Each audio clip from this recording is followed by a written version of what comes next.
All over the world, words are the primary way people communicate with each other. I'm so glad that I met you. For real? Honestly, yeah. Seriously. Cool. It doesn't matter where you live, words convey your thoughts. There is no bigger medium of expression. We use words to thank, to plead, to rejoice, to grieve, to instruct, to congratulate. It doesn't matter if they are written, said, or sung. We just can't get away from words. Just when we enter the world, we are still unable to communicate properly. We are born with the ability to cry, which is how we communicate for a while. Our cries generally tell our moms that something is wrong. An empty belly, a wet bottom, cold feet, being tired, or a need to be held and cuddled. So it's the only way to point out our needs. As teenagers, we start to discover more and more, even some bad words that we use to our advantage. We throw them around us to gain dominance towards weaker classmates. Because of that behavior, some kids begin to despair and form complexes. So, what's really powerful about words? Why does our linguistic ability helps to define us in the scope of our abilities and potential? How can we use words and their power to our advantage? And why should we avoid using words sometimes? When we take a closer look at our history, without sources like cave paintings, ruins, monuments, tools, and above all books, scrolls, inscriptions on stones, diaries, and newspaper, we wouldn't know so much about the past. Written sources are among the most valuable sources. For example, the monotheistic Abrahamic religions were all passed down with the help of words and then recorded in writing. These words have a strong influence on religious people. These holy words make it easier to bear the insecurity of existence inherent in human nature. It offers consolation and conveys security in the face of suffering, illness, death, misery, and injustice.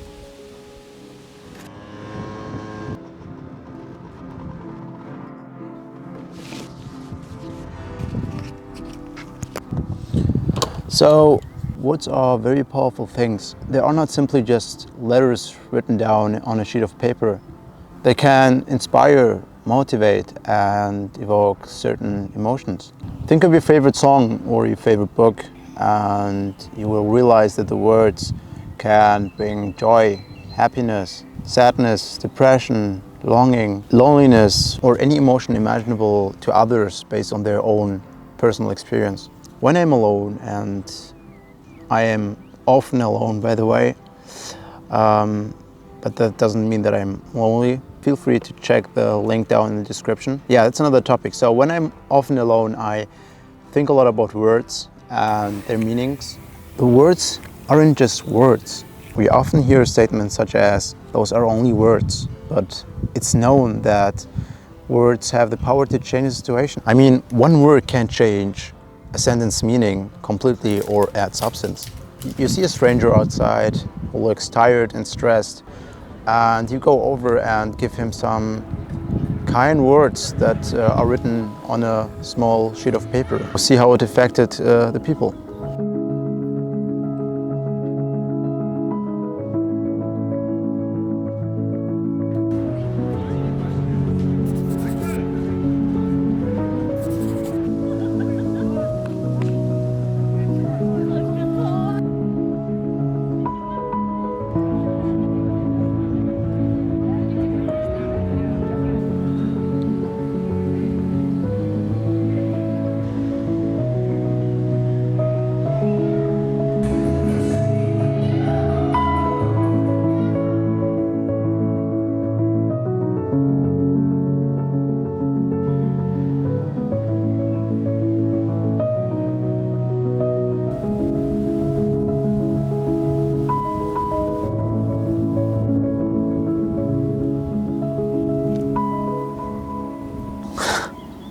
The words made the people smile and even brighten up their day. It doesn't cost anything to be kind, but for the person you are being kind to, it's a priceless emotion. Be it to your familiar circle or to strangers. On the other side, mean words can destroy. I did a video where I asked people about the meanest thing somebody ever said to them, and a lot of them are still confronting themselves with the words they were told. So again, feel free to watch this video that I have linked down in my description or somewhere here. So in my past, I didn't really thought a lot about words and their meanings until I got confronted with a person I really hurt. I'm someone, if I like somebody, I mess with them and make jokes about them because around these people I feel comfortable and I knew no limits. So yeah, I guess I was dumb and ignorant. That person that I hurt was at that time in therapy, what I obviously didn't know. How should I? With the words I used, I made that person sad and let that person be upset about me. I mean, even afterwards, after the person pointed out my wrong behavior, I didn't really got it. But at that time, I just thought the person is too sensitive. Now, 4 years after what happened, I think that the person is still mad at me. What I really understand, because somebody would say or use the words I used back at the time, I would be upset too, I guess. With the time, especially during Corona, I spent a lot of time alone, which was very refreshing for my mind.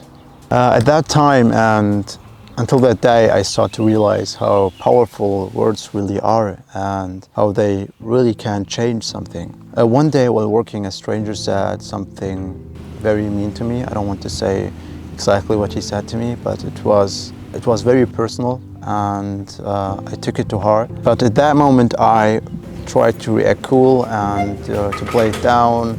But after the work, the only thing I could thought about was what I was told. I started to doubt myself and thought about things that the person didn't even mention. I started to take a closer look at my behavior. I started to overthink, and that for a while. But since then, I am really careful what words I'm using because I don't want to hurt anyone the way I got hurt with only some words. I even sometimes say the words that I'm going to say to myself first, so that I don't say something I don't want to be told. And so yeah, that way I should not hurt anyone, hopefully. And yeah, better watch your words. So we use words at random. Sometimes our minds find it hard to keep pace with our tongues. Words have great power. The power to bring peace, the power to spread love, the power to encourage, the power to guide, the power to comfort, the power to uplift, the power to heal. They also can lead to devilish act. They can make you feel small and insignificant. They can hurt you. They can humiliate you. They can rob you of your decency, steal your sleep, and even make you sick. Never speak words that can rob another of his dignity and his pride. If you don't have the word to encourage and alleviate, best is to say nothing at all. I'm not saying you shouldn't say the truth because it could hurt the person you are saying it to, but it depends on the words you choose, because despite the painful truth, words can have a pain-relieving effect. A kind, helping word of encouragement can make someone stay. So be ready with that word any time of the day. You never know whom you might be able to help with your good word of the day. Take care and choose your words wisely. Peace be with you.